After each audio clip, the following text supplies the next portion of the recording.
রাস্তার পাশের ফোসকা চটপটি বা ঝালমুড়ি দেখলেই আমার বোনটা দাঁড়ায় জায়গা। আমার বইনে খাইবো হ্যাঁ রে টাইনও আনতে পারি না, কিন্তু এরা যে অস্বাস্থ্যকর খাবার হ্যাঁ তো জানে না কত মশা মাসি ঘুরে। বইনের দুঃখে আজকে বাড়িতে প্ল্যানিং করলাম নিজের হাতে বেলপুরি আর ফোসকা বানায় বইনেরে খাওয়াম। আমার বইনে প্রতিদিন স্কুলের মধ্যে এমনিতে 100 টিয়ার ফোসকা আর ঝালমুড়ি খাইয়ালাম। তাই তো এই দেখো আমি নিজের হাতে এয়ার ফায়ারের ভিতরে স্বাস্থ্যকর ভাবে ফোসকা আর বেলপুরি বানাচ্ছি আমার বোনের জন্য। আর এই দেখো আমি আগে থেকে ফোসকার ডালটা বানায় রাখছি।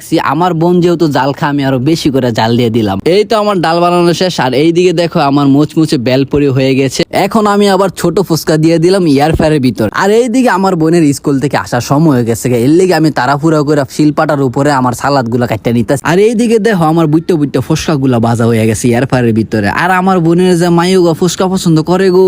আর এখন বোনের জন্য আমার হাতের স্পেশাল 3 রকমের টক বানাইতেছি। গাড়া তেঁতুলের টক, ঝাল ঝাল নাগা তেঁতুলের টক, স্পেশাল আমেজিং কাসুন্দির টক, তিনটেই স্বাদের নানা। ফাইনালি মাইওলা আমার সবকিছুর প্রিপারেশন শেষ। এখন একটা একটা করে ফুচকা বোনের জন্য বানায়া সাজায় রাখতাছি। ফুচকার মধ্যে ডাল ভরা শেষ হলে ধনিয়া পাতা, শসা, কাঁচামরিচ, টমেটো দিয়ে সবকিছু সুন্দর করে সাজিয়ে নিতাছি। ফুচকা বানানো তো শেষ, এখন হচ্ছে বেলপুরি বানাইতাছি। আর এই দেখো বেলপুরিটা খুবই ইয়ামি আর লোভনীয় করে বানিয়ে ফেলতাছি বোনের জন্য। এই দেখো আমি কত সুন্দর করে একটা একটা করে বেলপুরি প্লেটটা সাজিয়ে নিলাম। দেখতে একদম বিয়ে বাড়ির মতো লাগতেছে, তাই না বলো গয়সরা? এখন তো এই ভিডিও দেখতে দেখতে তোমাদের জিহ্বায় লোলাইসা পড়ছে। একটা হা করো, তোমাদেরকে খাওয়াই দিই। দেখ ভাই ভাইয়ের হাতে কি জাদু আছে, একদমই অমৃত সেই স্বাদ।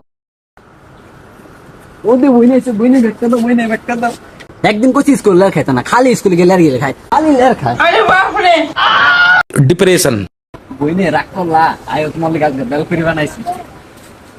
ওয়াও গাইস, আমি তো স্কুল থেকে এসে পুরোই সারপ্রাইজ। দেখো আমার ভাইয়া কত সুন্দর করে ফুচকা বেলপুরি বানাইছে। শুধু এই পর্যন্ত থেমে থাকে না, আমাকে আবার খাওয়াই দিতেছে। এত পরিমাণে মজা হয়েছে, পুরো ফুচকাওয়ালা মামা কথা থেকে বেশি মজা হয়েছে। ওই যে আমি স্কুলে খাই না, ওনাদের থেকে বেশি একদম মজা হয়েছে। সবার প্রথমে একদম আমি গপ গপ করে ছোট ফুচকা খাচ্ছিলাম, তারপরে খাইতেছিলাম বেলপুরি। বেলপুরিটা কিন্তু একদম ক্রিস্পি হয়েছে, আর এটার বুটটা এত পরিমাণে ভালো হয়েছে। আর আমি যেহেতু ঝাল ঝাল একদম ঝাল লাভার, তারপর আমার টক খেতে ভালো লাগে, এই জন্য 3 রকমের টক বানাইছিল না আমার ভাইয়া মজা করে। আমি খুব স্বাদ করে একদম ডালের মতন পুয়া পুয়া টক খাইলাম।